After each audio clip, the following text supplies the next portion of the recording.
Hi every one, simple P സിയുടെ ഇന്നത്തെ ക്ലാസ്സിലേക്ക് എല്ലാവർക്കും സ്വാഗതം.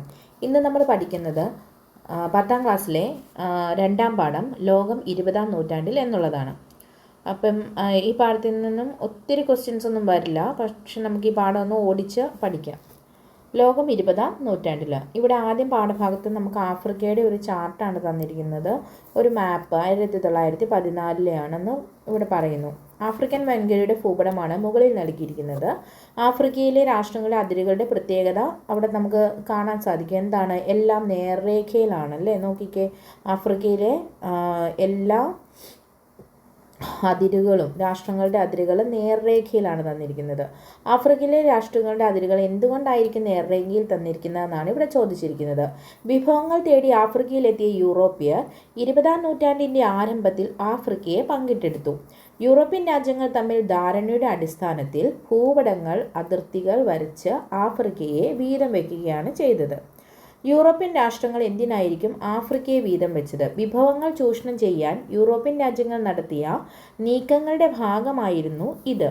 ലോകത്തിൻ്റെ മറ്റു ഭാഗങ്ങളിൽ ഇതുപോലുള്ള ഇടപെടലുകൾ ഉണ്ടായിട്ടുണ്ട്. മുതലാളിത്തത്തിൽ നിന്നും സാമ്രാജ്യത്തിലേക്ക് നോക്കാം. 18ാം നൂറ്റാണ്ടിൽ ഇംഗ്ലണ്ടിൽ ആരംഭിച്ച വ്യവസായ വിപ്ലവത്തെക്കുറിച്ചാണ് നമ്മൾ മുൻ ക്ലാസ്സിൽ എന്ന് വെച്ചാൽ നമ്മൾ ഇമ്പോർട്ടൻ്റ് ആയിട്ടുള്ള ചാപ്റ്റേഴ്സാണ് ആദ്യം പഠിച്ചത് കേട്ടോ. അപ്പോൾ അതുകൊണ്ടാണ് നമ്മൾ ഇനി 1ാം പാഠം പഠിക്കുമ്പോൾ ഇതിനെപ്പറ്റി പഠിക്കും. അപ്പോൾ വ്യവസായ വിപ്ലവം ആരംഭിച്ചത് ഏത് കാലഘട്ടത്തിലാണ്? 18ാം നൂറ്റാണ്ടിലാണ്. ഫാക്ടറികളിൽ മൂലധന നിക്ഷേപം നടത്തിയ മുതലാളിമാർ ഉൽപ്പാദനം കൂട്ടി. ഇത് അവരുടെ ലാഭത്തിൽ വർധനവുണ്ടാക്കി. ലാഭം ലക്ഷ്യമാക്കി ഉൽപ്പാദനവും വിതരണവും സ്വകാര്യ വ്യക്തികൾ നിയന്ത്രിച്ചിരുന്ന സമ്പദ് വ്യവസ്ഥയെ മുതലാളിത്തം എന്ന് അറിയപ്പെട്ടു. അപ്പോൾ അവിടെ ആരാണ് അതിന് നേതൃത്വം നൽകിയിരുന്നത്? സ്വകാര്യ വ്യക്തികളായിരുന്നു. വൻകിട വ്യവസായങ്ങളുടെ വരവ് മൂലധന നിക്ഷേപത്തിൻ്റെ വ്യാപ്തി വർദ്ധിപ്പിച്ചു. ആഭ്യന്തര ആവശ്യത്തിന് വേണ്ടതിനേക്കാൾ കൂടുതൽ ഉൽപ്പന്നങ്ങൾ ഓരോ രാജ്യവും ഉൽപ്പാദിപ്പിച്ചു. അവ വിറ്റഴിക്കുന്നതിന് ആഭ്യന്തര കമ്പോളം മാത്രം മതിയാകുമായിരുന്നില്ല. ഇത് യൂറോപ്പിലെ വ്യാവസായിക രാജ്യങ്ങൾ തമ്മിലുള്ള മത്സരത്തിന് കാരണമായി. ഏഷ്യൻ, ആഫ്രിക്കൻ, ലാറ്റിൻ അമേരിക്കൻ രാജ്യങ്ങളുമായി യൂറോപ്യൻ രാജ്യങ്ങൾക്ക് നേരത്തെ കച്ചവട ബന്ധങ്ങൾ ഉണ്ടായിരുന്നു. ഇവിടങ്ങളിൽ യൂറോപ്യൻ രാഷ്ട്രങ്ങൾ രാഷ്ട്രീയ അധികാരവും സൈനിക ശേഷിയും ഉപയോഗിച്ച് സാമ്പത്തിക ചൂഷണം നടത്തിവന്നു. ഈ രാജ്യങ്ങൾ പിന്നീട് യൂറോപ്യന്മാരുടെ കോളനികളായി മാറി. ഈ പ്രക്രിയ കോളനിവൽക്കരണം എന്ന് അറിയപ്പെടുന്നു. അപ്പോൾ എന്താണ് കോളനിവൽക്കരണം എന്ന് നമ്മളോട് ചോദിക്കില്ല. ചോദിച്ചാൽ എന്താണ്? യൂറോപ്യൻ രാജ്യങ്ങൾ നേരത്തെ കച്ചവട ബന്ധങ്ങൾ ഉണ്ടായിരുന്നു. അപ്പോൾ അവിടങ്ങളിലേക്ക് യൂറോപ്യൻ രാഷ്ട്രങ്ങളുടെ ഈ അധികാരവും സൈനിക ശേഷിയും ഉപയോഗിച്ച് അവർ സാമ്പത്തിക ചൂഷണം നടത്തി. ഈ രാജ്യങ്ങൾ പിന്നീട് യൂറോപ്യന്മാരുടെ കോളനിയായിട്ട് മാറി. അപ്പോൾ അതായത് അവിടെ ഈ വിഭവങ്ങൾ കൊണ്ടുചെന്ന് വിൽക്കലും അങ്ങനെ ഇവരെ ചൂഷണം ചെയ്ത് അവിടെ യൂറോപ്യൻ കോളനികളായി മാറി. ഈ പ്രക്രിയയാണ് കോളനിവൽക്കരണം എന്ന് പറയപ്പെടുന്നത്. ഇനി മുതലാളിത്തത്തിൻ്റെ ചൂഷണത്തിനെതിരായി സംഘടിത തൊഴിലാളി പ്രസ്ഥാനങ്ങൾ രൂപം കൊണ്ടു. തൊഴിലാളി സംഘടനകളുടെ നിരന്തര സമരങ്ങൾ അതിലൂടെ തൊഴിലാളികൾ നേടിയ വേതന വർധനവ് മുതലാളിമാരുടെ ലാഭത്തിൽ കുറവുണ്ടാക്കി.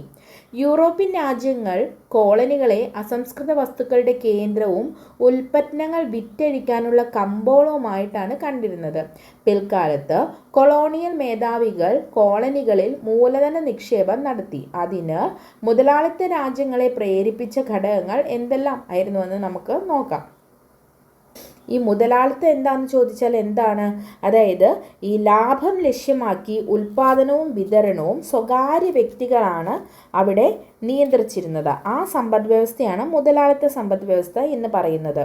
അതുപോലെ പിന്നെ നമുക്ക് നോക്കാം ഈ മുതലാളിത്ത രാജ്യങ്ങളെ പ്രേരിപ്പിച്ച ഘടകങ്ങൾ എന്തെല്ലാമായിരുന്നു എന്ന് നോക്കാം. തൊഴിലാളികളുടെ കുറഞ്ഞ കൂലിയായി മുതലാളിമാരെ വളരെയധികം സ്വാധീനിച്ചു. അവരെ പ്രേരിപ്പിച്ചു. എന്തിന്? ഇവരെ കൊണ്ട് വീണ്ടും വീണ്ടും പണിയെടുപ്പിക്കാനായിട്ട്. അസംസ്കൃത വസ്തുക്കളുടെ ലഭ്യത, കോളനികളിൽ ഉൽപ്പാദിപ്പിച്ച് കോളനികളിൽ തന്നെ വിതരണം ചെയ്യുമ്പോഴുള്ള കുറഞ്ഞ ചെലവ്. അതായത് ഇവർ ഈ കോളനികളിൽ ഉൽപ്പാദിപ്പിക്കുന്ന ഉൽപ്പന്നങ്ങൾ എവിടെ തന്നെയാണ് ഇവർ വിറ്റഴിക്കുന്നത്? കോളനികളിൽ തന്നെയാണ് വിറ്റഴിക്കുന്നത്. അപ്പോഴെന്താണ്? ഇവർക്ക് അവിടെ വിതരണ ചെലവ് കുറവാണ് ഉണ്ടാകുന്നത്. കോളനികളിലേക്കുള്ള മൂലധന കയറ്റുമതിയുടെ ഘട്ടം സാമ്രാജ്യത്വം എന്നറിയപ്പെടുന്നു. അപ്പോൾ സാമ്രാജ്യത്വം എന്നാണെന്ന് ചോദിച്ചാൽ ഒരു രാജ്യം മറ്റൊരു രാജ്യത്തിനു മേൽ സ്ഥാപിക്കുന്ന രാഷ്ട്രീയ, സാമ്പത്തിക, സാംസ്കാരിക ആധിപത്യം സാമ്രാജ്യത്വത്തിൻ്റെ സവിശേഷതയാകുന്നു. അപ്പോൾ സാമ്രാജ്യത്വം എന്താണെന്ന് ചോദിച്ചാൽ തന്നെ അതിൻ്റെ ഉത്തരം എന്താണ്? ഒരു രാജ്യം മറ്റൊരു രാജ്യത്തിനു മേൽ സ്ഥാപിക്കുന്ന രാഷ്ട്രീയ, സാമ്പത്തിക, സാംസ്കാരിക ആധിപത്യമാണ് എന്ത്? സാമ്രാജ്യത്വം എന്ന് പറയുന്നത്. ഇനി നിയമവ്യവസ്ഥ, ഭരണ സംവിധാനം, സൈനിക ശക്തി തുടങ്ങിയ ഘടകങ്ങൾ ഉപയോഗപ്പെടുത്തിയാണ് കോളനികൾ സാമ്രാജ്യത്വ ശക്തികൾ അവരുടെ ചൂഷണങ്ങൾ നടപ്പിലാക്കിയത്. ഈ സാമ്രാജ്യത്വം കോളനി രാജ്യങ്ങളെ എങ്ങനെയെല്ലാമാണ് ബാധിച്ചതെന്ന് നോക്കാം. കോളനികളുടെ പരമ്പരാഗത സമ്പദ് വ്യവസ്ഥ തകരുന്നു. ഇതിലൂടെ ഈ സാമ്രാജ്യത്വ കോളനി രാജ്യങ്ങളെ ഉണ്ടായിരുന്ന കോളനി രാജ്യങ്ങളിൽ കോളനികളുടെ ആ പരമ്പരാഗത സമ്പദ് വ്യവസ്ഥ തകരുന്നു. ഭരണരീതിയും നിയമവ്യവസ്ഥയും മാറ്റിമറിക്കപ്പെട്ടു. പരമ്പരാഗത ഭക്ഷ്യവിളകൾക്കു പകരം നാണ്യവിളകൾ കൃഷി ചെയ്യാൻ നിർബന്ധിതരായി. ദാരിദ്ര്യവും തൊഴിലില്ലായ്മയും വർദ്ധിച്ചു. പ്രകൃതി വിഭവങ്ങൾ വ്യാപകമായി കൊള്ളയടിക്കപ്പെട്ടു. തദ്ദേശീയമായ കല, സാഹിത്യം, ഭാഷ, സംസ്കാരം, വിദ്യാഭ്യാസം എന്നിവ തകർക്കപ്പെട്ടു. അപ്പോൾ കോളനികൾക്ക് മേൽ ഈ യൂറോപ്യൻ രാജ്യങ്ങൾ അവരുടെ കോളനികൾ തന്നെ അവിടെ ഉണ്ടാക്കുന്നു.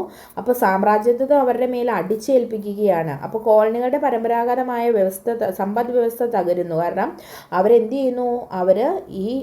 ഇവർക്ക് വേണ്ടിയിട്ട് ജോലി ചെയ്യുന്നത് കൂടാതെ തന്നെ എന്താണ്, അവിടെ തന്നെ ഇവർ വിറ്റഴിക്കുന്നു. അപ്പം മൊത്തം ഗ്രാമങ്ങളിലെ സമ്പദ് വ്യവസ്ഥ തകരാറിലാക്കുകയാണ്. ഭരണരീതിയും നിയമവ്യവസ്ഥയും മാറ്റിമറിക്കപ്പെട്ടു. എല്ലാം മാറിമറിയുന്നു. പരമ്പരാഗത ഭക്ഷ്യവിളകൾക്ക് പകരം നാണ്യവിളകൾ കൃഷി ചെയ്യാൻ നിർബന്ധിതരായി. അതോടെ തന്നെ എന്തുണ്ടാകുന്നു? അവിടെ ദാരിദ്ര്യവും തൊഴിലില്ലായ്മയും വർദ്ധിക്കുന്നു. പ്രകൃതി വിഭവങ്ങൾ വ്യാപകമായി കൊള്ളയടിക്കപ്പെടുന്നു. തദ്ദേശീയമായ കലാ, സാഹിത്യം, ഭാഷ, സംസ്കാരം, വിദ്യാഭ്യാസം എന്നിവയും ഇതിലൂടെ തകർക്കപ്പെട്ടു. ഒന്നാം ലോക യുദ്ധം എന്നതാണ് അടുത്ത നമ്മുടെ ഹെഡിങ്. സാമ്രാജ്യത്വ ശക്തികൾ തമ്മിലുള്ള തർക്കങ്ങൾ രാഷ്ട്രങ്ങളെ ഒരു യുദ്ധത്തിലേക്ക് കൊണ്ടെത്തിച്ചു. ഇതിന് വഴിതെളിച്ച ഘടകങ്ങൾ എന്തെല്ലാമായിരുന്നുവെന്ന് നമുക്ക് നോക്കാം. അപ്പം സാമ്രാജ്യത്വ ശക്തികൾ തമ്മിലുള്ള തർക്കങ്ങൾ ലോകരാഷ്ട്രങ്ങളെ കൊണ്ടെത്തിച്ചത് എങ്ങോട്ടാണ്? ഒന്നാം ലോക യുദ്ധത്തിലേക്കാണ്. യൂറോപ്യൻ രാജ്യങ്ങൾ തമ്മിൽ കോളനികൾക്ക് വേണ്ടി നടത്തിയ മത്സരങ്ങൾ അവർക്കിടയിൽ ശത്രുത വളർത്തുകയും സംഘർഷങ്ങൾക്ക് കാരണമാവുകയും ചെയ്തു. അപ്പോൾ എന്താണത്? ഈ സാമ്രാജ്യത്വ ശക്തികൾ തമ്മിലുള്ള തർക്കങ്ങൾ ലോകരാഷ്ട്രങ്ങൾ തമ്മിലുള്ള മഹായുദ്ധത്തിലേക്ക് തന്നെ നയിച്ചു. ഇതിന് കാരണങ്ങളായി പറയുന്നത് എന്തൊക്കെയാണ്? യൂറോപ്യൻ രാജ്യങ്ങൾ തമ്മിൽ കോളനികൾക്ക് വേണ്ടി നടത്തിയ മത്സരങ്ങൾ അവർക്കിടയിൽ ശത്രുത വളർത്തുന്നു. ഇതെന്ത് ചെയ്യുന്നു? സംഘർഷങ്ങളിലേക്ക് നയിക്കുന്നു. ശത്രുക്കളെയും മിത്രങ്ങളെയും തിരിച്ചറിയാൻ കഴിയാത്ത അവസ്ഥ സൈനിക സഖ്യങ്ങളുടെ രൂപീകരണത്തിന് വഴിതെളിച്ചു. ഇങ്ങനെ രൂപീകരിക്കപ്പെട്ട സൈനിക സഖ്യങ്ങളാണ് ത്രികക്ഷി സഖ്യവും ത്രികക്ഷി സൗഹാർദ്ദവും. അപ്പോൾ ഒന്നാം ലോക മഹായുദ്ധത്തിൽ ഏറ്റുമുട്ടിയ സൈനിക സഖ്യങ്ങൾ ഏതൊക്കെയാണെന്ന് ചോദിച്ചാൽ അത് ത്രികക്ഷി സഖ്യവും ത്രികക്ഷി സൗഹാർദ്ദവുമാണ്.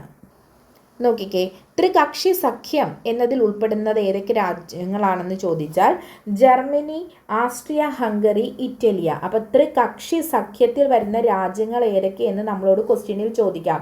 ത്രികക്ഷി സഖ്യത്തിൽ വരുന്ന രാജ്യങ്ങളാണ് ജർമ്മനി, ആസ്ട്രിയ, ഹംഗറി, ഇറ്റലി.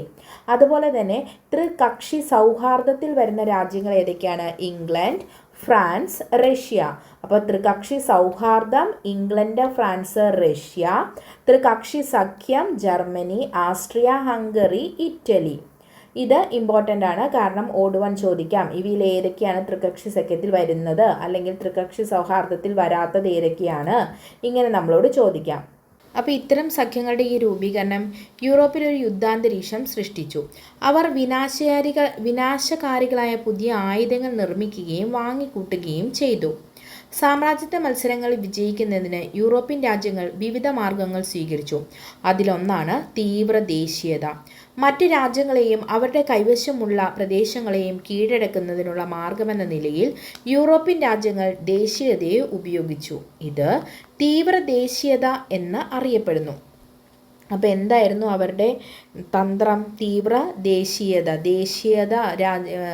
സാമ്രാജ്യത്വ മത്സരങ്ങളിൽ വിജയിക്കുന്നതിന് യൂറോപ്യൻ രാജ്യങ്ങൾ വിവിധ മാർഗങ്ങൾ സ്വീകരിച്ചു. അതിലൊന്നാണ് തീവ്ര ദേശീയത, അല്ലേ? മറ്റ് രാജ്യങ്ങളെയും അവരുടെ കൈവശമുള്ള പ്രദേശങ്ങളെയും കീഴടക്കുന്നതിനുള്ള മാർഗമാണ് നിലവിൽ യൂറോപ്യൻ രാജ്യങ്ങൾ ദേശീയതയെ ഉപയോഗിച്ചു. അതായത് മറ്റ് രാജ്യങ്ങൾ ആക്രമിച്ച് കീഴടക്കുക.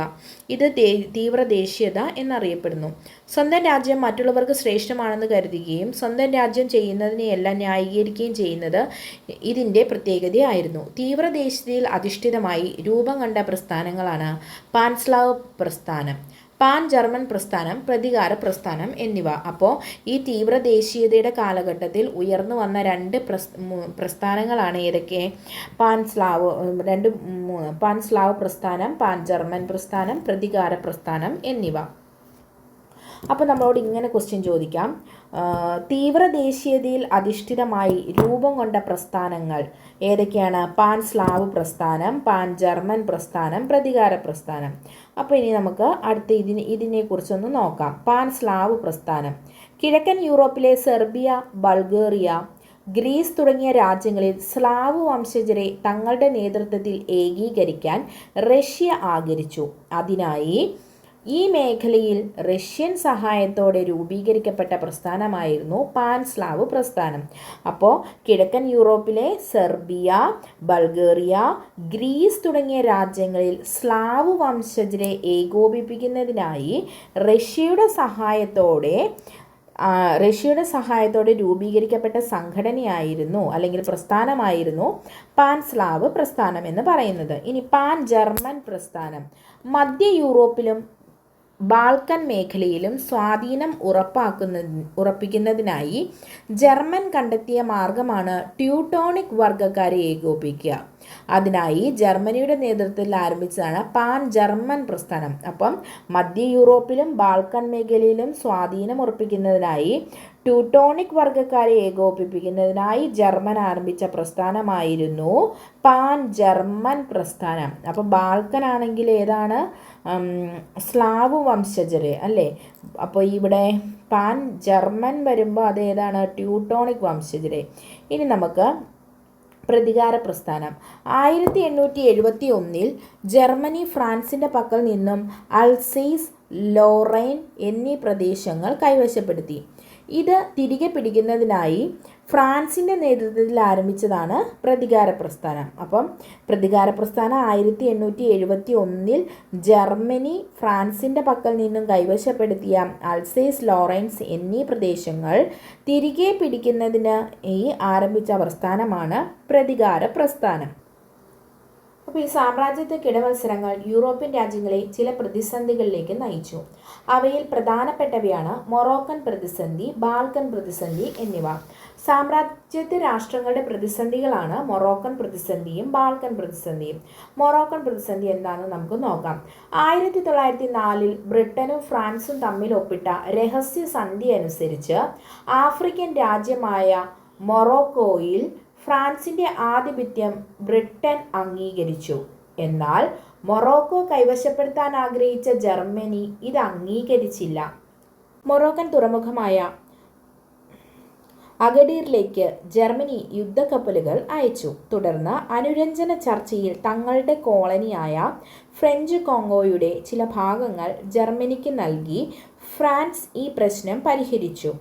എങ്കിലും ഫ്രാൻസും ജർമ്മനിയും തമ്മിലുള്ള ശത്രുത തുടർന്നു. അപ്പോൾ മൊറോക്കൻ പ്രതിസന്ധി നടന്ന വർഷം ഏതാണെന്ന് ചോദിച്ചാൽ അത് 1904.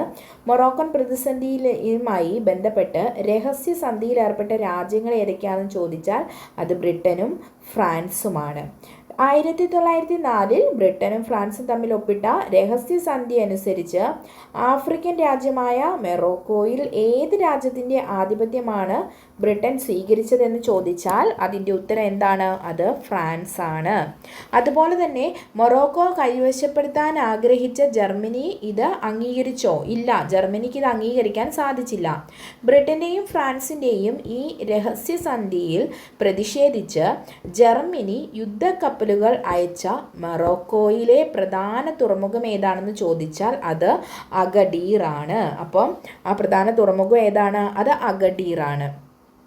ജർമ്മനിയെ അനുനയിപ്പിക്കാനായി ഫ്രാൻസ് ജർമ്മനിക്ക് നൽകിയ ഭാഗങ്ങൾ ഉൾപ്പെടുന്ന പ്രദേശം ഏതാണ്? അതാണ് ഫ്രഞ്ച് കോങ്കോ എന്ന് പറയുന്ന ഭാഗമാണ് ഈ ജർമ്മനിയെ അനുനയിപ്പിക്കാനായിട്ട് ഫ്രാൻസ് ജർമ്മനിക്ക് നൽകിയത്.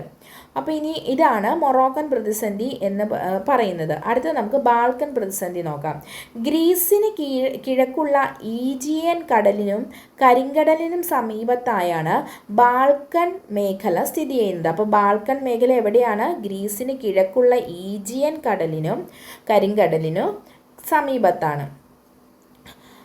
ഇത് ഓട്ടോമൻ തുർക്കികളുടെ സാമ്രാജ്യത്വത്തിൻ്റെ ഭാഗമായിരുന്നു. 1912 ബാൾക്കൻ സഖ്യം സെർബിയ, ഗ്രീസ്, മോണ്ടിനിഗ്രോ, ബൾഗേറിയ, തുർക്കിയെ പരാജയപ്പെടുത്തി. അപ്പോൾ ബാൾക്കൻ സഖ്യം എന്ന് പറയുന്നവയിലിരുന്ന രാജ്യങ്ങളാണ് ഈ പറഞ്ഞതെല്ലാം.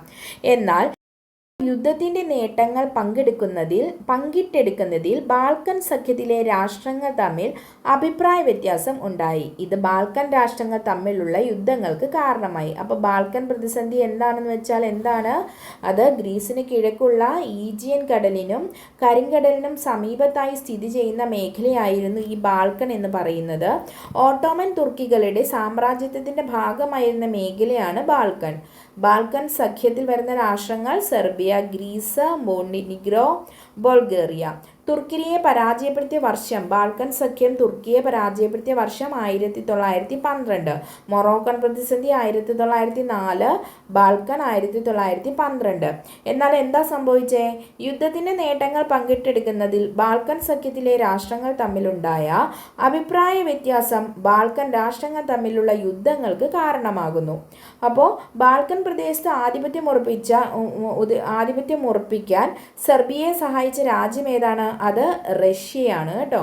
അപ്പോൾ ബാൾക്കൻ പ്രദേശത്ത് ആധിപത്യം ഉറപ്പിക്കാൻ സെർബിയയെ സഹായിച്ച രാജ്യം ഏതാണെന്ന് ചോദിച്ചാൽ അത് റഷ്യയാണ്. ബാൾക്കൻ പ്രദേശത്ത് ആധിപത്യം ഉറപ്പിക്കാൻ ആസ്ട്രിയയെ സഹായിച്ച രാജ്യം ഏതാണെന്ന് ചോദിച്ചാൽ അത് ജർമ്മനിയാണ്.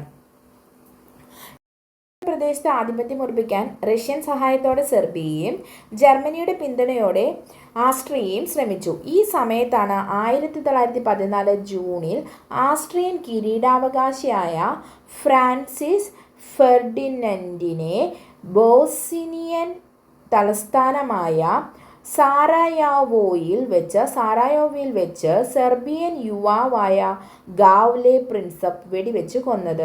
അപ്പോൾ ഇതൊന്നും അത്ര ഇമ്പോർട്ടൻ്റ് ആയിട്ടുള്ളതല്ല കേട്ടോ. നമുക്ക് ഈ ബാൾക്കൻ പ്രതിസന്ധി എന്താണ്, മൊറോക്കൻ പ്രതിസന്ധിയാണ്, ഏതൊക്കെ രാഷ്ട്രങ്ങളാണ് ഇതിൽ വരുന്നത് എന്നൊക്കെയാണ് പഠിക്കാനുള്ളത്. അപ്പോൾ സെർബിയയാണ് ഇതിന് ഉത്തരവാദിയെന്ന് പ്രഖ്യാപിച്ച ആസ്ട്രിയ സെർബിയയ്ക്ക് മേൽ 1914 ജൂലൈ 28 യുദ്ധം പ്രഖ്യാപിക്കുന്നു. തുടർന്ന് ഓരോ സഖ്യരാഷ്ട്രവും തങ്ങളുടെ ചേരിയിലെ രാഷ്ട്രങ്ങളെ സഹായിക്കാനായി മുന്നോട്ട് വന്നു. ലോകത്തെ ചെറുതും വലുതുമായ രാഷ്ട്രങ്ങൾ നേരിട്ടോ അല്ലാതെയോ ഇതിൽ പങ്കാളികളായി. അതിനാൽ ഈ യുദ്ധം ഒന്നാം ലോക മഹായുദ്ധം എന്ന് അറിയപ്പെടുന്നു. ഇനി ഈ ഒന്നാം ലോക മഹായുദ്ധം അവിടെ തുടങ്ങുന്നു. ഇനി അതിൻ്റെ ഫലങ്ങൾ എന്തൊക്കെയാണെന്ന് നമുക്ക് നോക്കാം. ഒന്നാം ലോക യുദ്ധം 1918 അവസാനിച്ചു. അപ്പോൾ അതിൻ്റെ പ്രത്യാഘാതങ്ങളോ ലോകം മുഴുവനും അനുഭവപ്പെട്ടു. ദശലക്ഷക്കണക്കിന് ജനങ്ങൾക്ക് ജീവഹാനി സംഭവിക്കുന്നു. അതുപോലെ തന്നെ പരിക്കേൽക്കുകയും ചെയ്തു. കൃഷി, വ്യവസായം, വാർത്താവിനിമയം തുടങ്ങിയ മേഖലകളെല്ലാം തകർന്നു. ദാരിദ്ര്യവും തൊഴിലില്ലായ്മയും നാണയപ്പെരുപ്പവും വർദ്ധിക്കുന്നു. യൂറോപ്പിൻ്റെ സാമ്പത്തിക മേധാവിത്വം ദുർബലമായി. ഏഷ്യയിലെയും ആഫ്രിക്കയിലെയും സ്വാതന്ത്ര്യ സമരങ്ങൾ ശക്തിപ്പെട്ടു. ലോക സമാധാനം സംരക്ഷിക്കുന്നതിനായി സർവ്വരാഷ്ട്ര സഖ്യം എന്ന സംഘടന രൂപം കൊള്ളുന്നു. ഇവിടെ ഒരു വേർഡ് കൊടുത്തിട്ടുണ്ട്, അതാണ് പ്രീണന നയം. എന്താണ് പ്രീണന നയം? അത് ഫാഷിസ്റ്റ് ആക്രമണങ്ങൾക്ക് പ്രോത്സാഹനം നൽകിയ നയമാണ് പ്രീണന നയം എന്നറിയപ്പെടുന്നത്. അപ്പോൾ ഫാസിസ്റ്റ് ആക്രമണങ്ങൾക്ക് പ്രോത്സാഹനം നൽകിയ നയം അറിയപ്പെടുന്നത് എങ്ങനെയാണ്? അതാണ് പ്രീണന നയം. 1939 സെപ്റ്റംബർ 1 ജർമ്മൻ പോളണ്ട് ആക്രമിച്ചു. ഇതിനെ തുടർന്ന് സെപ്റ്റംബർ 3 സഖ്യകക്ഷികൾ ജർമ്മനിക്കെതിരായി യുദ്ധം പ്രഖ്യാപിച്ചു. അത് രണ്ടാം ലോക യുദ്ധത്തിന് തുടക്കം കുറിക്കുന്നു. മ്യൂണിക് ഉടമ്പടി ഒരു ഉടമ്പടിയുടെ പേരാണ്. നമുക്ക് നോക്കാം. പ്രീണന നയത്തിന് ഏറ്റവും നല്ല ഉദാഹരണമാണ് 1938 മ്യൂണിക് ഉടമ്പടി. അപ്പം മ്യൂണിക് ഉടമ്പടിയുടെ വർഷം 1938. ചെക്കോസ്ലാവാക്യയിലെ സമ്പൽ സമൃദ്ധമായ സുഡറ്റൻ ലാൻഡ് എന്ന പ്രദേശത്തിന് മേൽ ഹിറ്റ്ലർ അവകാശം ഉന്നയിച്ചതിനെ തുടർന്ന് ഈ പ്രശ്നം ചർച്ച ചെയ്യാനായി ബ്രിട്ടൻ, ഫ്രാൻസ്, ഇറ്റലി, ജർമ്മനി എന്നീ രാഷ്ട്രങ്ങളും പ്രതിനിധികളും ജർമ്മനിയിലെ മ്യൂണിക്കിൽ സമ്മേളിച്ചു. ചെക്കോസ്ലാവാക്യ ഇതിലേക്ക് ക്ഷണിച്ചില്ല. ഈ സമ്മേളനം സുഡറ്റൻ ലാൻഡ് ജർമ്മനിക്ക് നൽകാൻ തീരുമാനിക്കുന്നു. അപ്പോൾ ഇതാണ് മ്യൂണിക് ഉടമ്പടി 1938. അപ്പോൾ മ്യൂണിക് ഉടമ്പടി വഴി ജർമ്മനിക്ക് നൽകിയ സ്ഥലമാണ് സുഡറ്റൻ ലാൻഡ്. സുഡറ്റൻ ലാൻഡ് സ്ഥിതി ചെയ്യുന്നത് ചെക്കോസ്ലാവാക്യ. ഇനി അനാക്രമണ സന്ധി. 1939 സോവിയറ്റ് യൂണിയനും ജർമ്മനിയും ഒരു അനാക്രമണ സന്ധി ഒപ്പിട്ടു. ഈ സന്ധി പ്രകാരം പരസ്പരം ആക്രമിക്കുകയില്ലെന്നും പോളണ്ട് പങ്കുവയ്ക്കാമെന്നും വ്യവസ്ഥ ചെയ്യപ്പെട്ടു. എന്നാൽ 1941 ഹിറ്റ്ലർ റഷ്യ ആക്രമിച്ചതോടെ ഈ കരാർ അവസാനിക്കുന്നു. യുദ്ധം ബാക്കി വെച്ചതെന്നാണ് അടുത്ത ടോപ്പിക്ക്. സോവിയറ്റ് യൂണിയന്റെയും അമേരിക്കയുടെയും കടന്നുവരവ് രണ്ടാം ലോക യുദ്ധത്തിന്റെ ഗതി മാറ്റിമറിച്ചു. സഖ്യകക്ഷികളുടെ ആക്രമണം താങ്ങാനാകാതെ ഇറ്റലിയും ജർമ്മനിയും കീഴടങ്ങി. മുസോളിനിയെ നാട്ടുകാർ പിടികൂടി വധിച്ചു. ഹിറ്റ്ലർ ആത്മഹത്യ ചെയ്തു. ജപ്പാൻ അപ്പോഴും കീഴടങ്ങാൻ തയ്യാറായിരുന്നില്ല. ജപ്പാനെ കീഴടക്കാനായി സോവിയറ്റ് യൂണിയൻ ട്രാൻസ് സൈബീരിയയിലൂടെ ജപ്പാനിലേക്ക് നീങ്ങി. എന്നാൽ സോവിയറ്റ് യൂണിയൻ എത്തുന്നതിന് മുമ്പ് അമേരിക്ക 1945 ഓഗസ്റ്റ് 6 ലിറ്റിൽ ബോയ് എന്ന അണുബോംബ്, very very very important, 1945 August 6 അമേരിക്ക ലിറ്റിൽ ബോയ് എന്ന അണുബോംബിൻ്റെ പേര് ലിറ്റിൽ ബോയ്. എവിടെയാണ്? ഹിരോഷിമയിൽ. ഓഗസ്റ്റ് 6 ഹിരോഷിമയിൽ ലിറ്റിൽ ബോംബും ഓഗസ്റ്റ് 9 ഫാറ്റ്മാൻ എന്ന അണുബോംബ് നാഗസാക്കിയിലും വർഷിച്ചു. അപ്പോൾ അമേരിക്ക ഓഗസ്റ്റ് 6 ഏതാണ്? ലിറ്റിൽ ബോയ് എന്നാണ് ബോംബ്. 1945 ഓഗസ്റ്റ് 6 ലിറ്റിൽ ബോയ് എന്നാണ് ബോംബും ഓഗസ്റ്റ് 9 ഫാറ്റ്മാൻ എന്നാണ് ബോംബും വർഷിച്ചു. ആര് വർഷിച്ചു? അമേരിക്ക വർഷിച്ചു. ദെൻ അതോടെ ജപ്പാനും കീഴടങ്ങുന്നു. അപ്പോൾ അതോടെ ജപ്പാനും എന്ത് ചെയ്തു? കീഴടങ്ങുന്നു. ദെൻ ഇപ്പോൾ ജപ്പാനിൽ അമേരിക്ക ബോംബ് വർഷിച്ചതിൻ്റെ പരിണിത ഫലങ്ങളാണ് ലക്ഷക്കണക്കിന് പേർ കൊല്ലപ്പെട്ടു. യൂറോപ്യൻ രാജ്യങ്ങളുടെ സാമ്പത്തിക നില താറുമാറായി. യൂറോപ്യൻ രാഷ്ട്രങ്ങളുടെ ലോക മേധാവിത്വം തകർന്നു. ഏഷ്യൻ, ആഫ്രിക്കൻ രാജ്യങ്ങളിൽ സ്വാതന്ത്ര്യ സമരം ശക്തിപ്പെട്ടു. അമേരിക്കയും സോവിയറ്റ് യൂണിയനും വൻ ശക്തികളായി മാറി. ലോക സമാധാനം സംരക്ഷിക്കുന്നതിനായി ഐക്യരാഷ്ട്ര സംഘടന രൂപീകരിച്ചു. ഹിബാക്കുഷുകൾ. എന്താണ് ഹിബാക്കുഷുകൾ എന്ന് ചോദിച്ചാൽ ഹിരോഷിമ, നാഗസാക്കി ദുരന്തം പേറി ജീവിക്കുന്ന മനുഷ്യരാണ് ഹിബാക്കുഷുകൾ. അണുവികിരണത്തിന്റെ തീവ്രതയിൽ ഓരോ നിമിഷവും വേദന അനുഭവിച്ചുകൊണ്ടിരിക്കുന്ന ആയിരക്കണക്കിന് ഹിബാക്കുഷുകൾ ജപ്പാനിലുണ്ട്. 2-3 പിക്ചറൊക്കെ തന്നിട്ടുണ്ട്. അണുബോംബ് വർഷിക്കുന്നതിൻ്റെയും ബോംബാക്രമണത്തിൽ നിലച്ചുപോയൊരു ക്ലോക്ക്, ബോംബ് വർഷിക്കപ്പെട്ടതിന് ശേഷമുള്ള ഹിരോഷിമ. അപ്പോൾ ഇതൊക്കെ വളരെ വിപത്ത്, ഇപ്പോഴും അതിൻ്റെ പരിണിത ഫലങ്ങൾ അനുഭവിക്കുന്ന ആളുകളുണ്ട്. സമാധാനത്തിൻ്റെ ചിറകിലേറി. UN ദിനം ഒക്ടോബർ 24 UN ദിനമാണ്. എന്താണ്? ഒന്നാം ലോക മഹായുദ്ധാനന്തരം സർവ്വരാഷ്ട്ര സഖ്യം എന്ന സംഘടന രൂപീകരിച്ചെങ്കിലും അത് ലോക സമാധാനം കൈവരിക്കുന്നതിൽ പരാജയപ്പെട്ടു. രണ്ടാം ലോക മഹായുദ്ധാനന്തരം ലോകത്ത് സമാധാനം സ്ഥാപിക്കുന്നതിനായുള്ള സംഘടനയ്ക്കായി ശ്രമങ്ങൾ ആരംഭിക്കുന്നു. ഇതിൻ്റെ ഫലമാണ് 1945 ഒക്ടോബർ 24 രൂപീകരിക്കപ്പെട്ട ഐക്യരാഷ്ട്ര സംഘടന.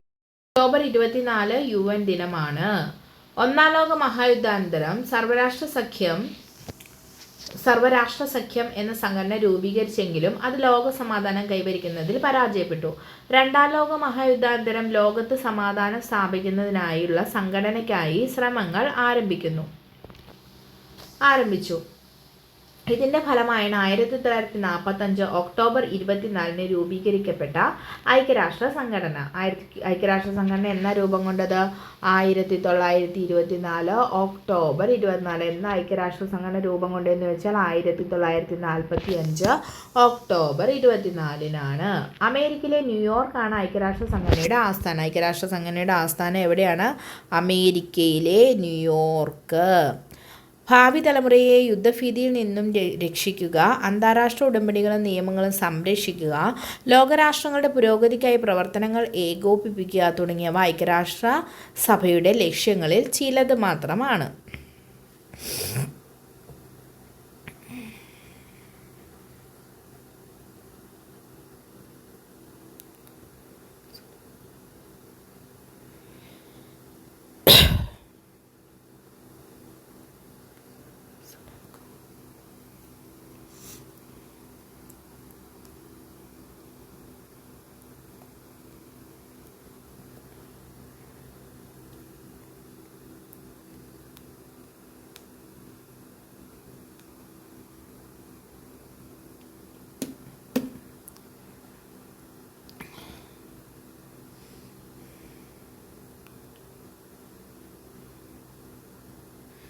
ഇവിടെ നമുക്കൊരു പിക്ചർ തന്നിട്ടുണ്ട്. സഡാക്കോ ഹിരോഷിമയിലെ ബോംബ് വർഷത്തിൻ്റെ ഫലമായുണ്ടായ അണുവികിരണത്തിൻ്റെ ഇരയാണ് സഡാക്കോ സസുക്കി എന്ന ബാലിക. അവൾ രോഗശയ്യയിൽ വെച്ച് നിർമ്മിച്ച സഡാക്കോ കൊക്കുകൾ ഇന്ന് യുദ്ധവിരുദ്ധ വികാരത്തിൻ്റെ പ്രതീകമാണ്.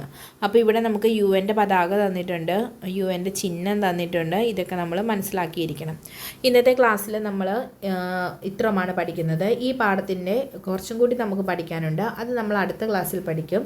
ക്ലാസ് കേട്ടുവിടുക. കാരണം ഈ ക്ലാസ്സിൽ നിന്നും നമുക്ക് ക്വസ്റ്റ്യൻസ് പൊതുവേ കുറച്ചാണ് ചോദിച്ച് കണ്ടിട്ടുള്ളത്. എങ്കിലും നമുക്ക് നോക്കിപ്പോണം. SCERT ടെക്സ്റ്റ് ബുക്ക് ആയതുകൊണ്ട് നമുക്കിതിൽ നിന്നും ചോദിക്കില്ല എന്ന് പറയാൻ കഴിയില്ല. അപ്പോൾ നമ്മളിത് കേട്ടിരിക്കണം. അതുപോലെ തന്നെ ക്ലാസ്സുകൾ നിങ്ങൾക്ക് ഇഷ്ടമായെങ്കിൽ നിങ്ങൾ ലൈക്ക് ചെയ്യുക, ഷെയർ ചെയ്യുക, സബ്സ്ക്രൈബ് ചെയ്യുക. സബ്സ്ക്രൈബ് ചെയ്താലേ നിങ്ങൾക്ക് അടുത്ത SCERT ചാപ്റ്റേഴ്സ് വരുന്നത് കാണാൻ പറ്റുള്ളൂ. അപ്പോൾ തന്നെ എല്ലാവരും കണ്ടിട്ട് അഭിപ്രായങ്ങൾ രേഖപ്പെടുത്തുക. Thank you all.